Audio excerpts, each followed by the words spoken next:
आज अंतर्राष्ट्रीय योग दिवस है। संपूर्ण विश्व ने भारत की योग पद्धति को अपनाया और उसके महत्व को स्वीकार किया। अनियंत्रित भोग से जब जब मानव समाज स्वयं त्रस्त होने लगता है, वह भारतीय ज्ञान परंपरा की ओर ही देखता है। यही भोग से योग तक की यात्रा है। भारतीय योग ने मानव समाज को केवल स्वास्थ्य ही नहीं दिया, मन को साधने की कला भी सिखाई है। अपनी इस रचना में मैंने इसी भाव को अभिव्यक्ति दी है। दग्ध आत्मा, संतप्त शरीर, भग्न मन। विश्व ने फिर देखा प्राची के सूर्य की ओर।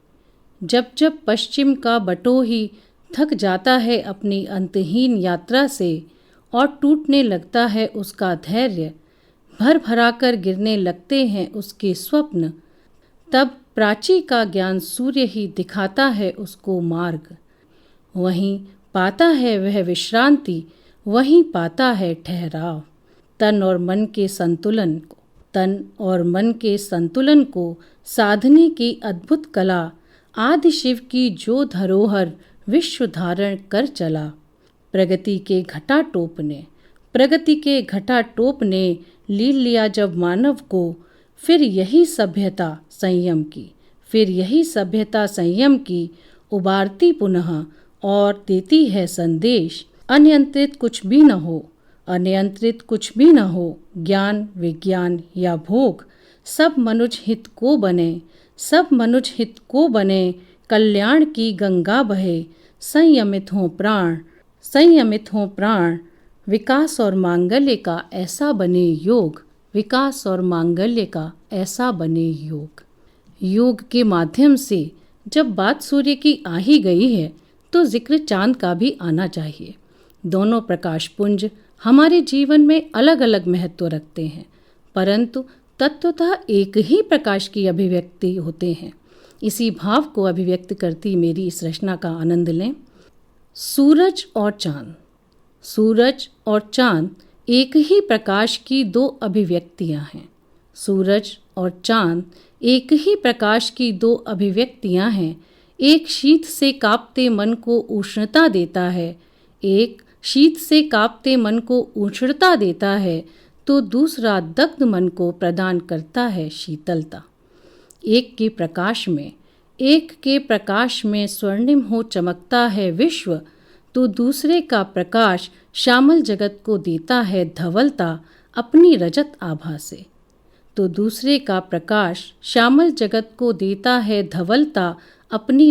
आभा से। जैसे हमारे मन के चंद्र और सूर्य दीप्त होते हैं अलग अलग समय पर और करते हैं आलोकित निराश मन को, तो कभी देते हैं अवलंब पीड़ा से संतप्त प्राणों को। जैसे हमारे मन के चंद्र और सूर्य दीप्त होते हैं अलग अलग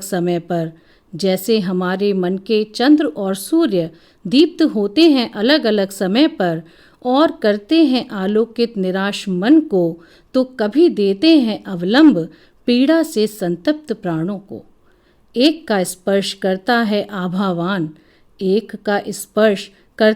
आभावान, मिटाता है कलुष, वहीं दूसरे का स्पर्श मंद धवल प्रकाश से मिटा देता है सारे अवगुंठन हृदय के। बाह्य और अंतस दोनों के ये सूर्य और चंद्र रत निरंतर कर्म में अपने ज्योतित करते हैं जगत और अंतर जगत भी एक ही प्रकाश से। मेरी अगली रचना पूर्ववर्ती विषय से बिल्कुल हटकर एक माँ के हृदय को आप सभी के समक्ष रखने का प्रयास है। प्रत्येक कामकाजी माँ के हृदय से यदि भाव की एक रूपता हो पाई, तो यही मेरी सफलता होगी। कठिन है बहुत रोज का संघर्ष, नई चुनौतियाँ, मन और तन दोनों को थका देने वाला श्रम। आदर्शों और यथार्थ के मध्य झूलना रोज और ढूंढना अपना किनारा। इस दैन दिन के ज्वार में खाकर थपेड़े, रोज आकर लगता मन घर पा किनारा। और द्वार खोलते ही मानो बदल जाती तस्वीर, बदल जाता संसार, बदल जाता जीवन। और द्वार खोलते ही मानो बदल जाती तस्वीर, बदल जाता संसार, बदल जाता जीवन। ज्यों ही मुस्कुराती वो चमकती टिमटिमाती आँखों से देखती मुझको। आती गोद में जिस क्षण बह जाती थकान, उसकी तोतली बोलियों के राग में बंध जाते सुर और बंध जाता मन। हथेलियों के बीच लेकर चेहरा उसका, जब देखती मैं उसकी चमकती दंत पंक्ति, दिखता उसके मध्य का आकाश। हथेलियों के बीच लेकर चेहरा उसका, जब देखती मैं उसकी चमकती दंत पंक्ति, दिखता उसके मध्य का आकाश, दिखता मुझे उसमें ब्रह्मांड सारा। है यकीन मुझको यही है वह, जो देखा था यशोदा ने मुख में कान्हा के। है यकीन मुझको यही है वह, जो देखा था यशोदा ने मुख में कान्हा के। फर्क नहीं पड़ता कि पुत्र है या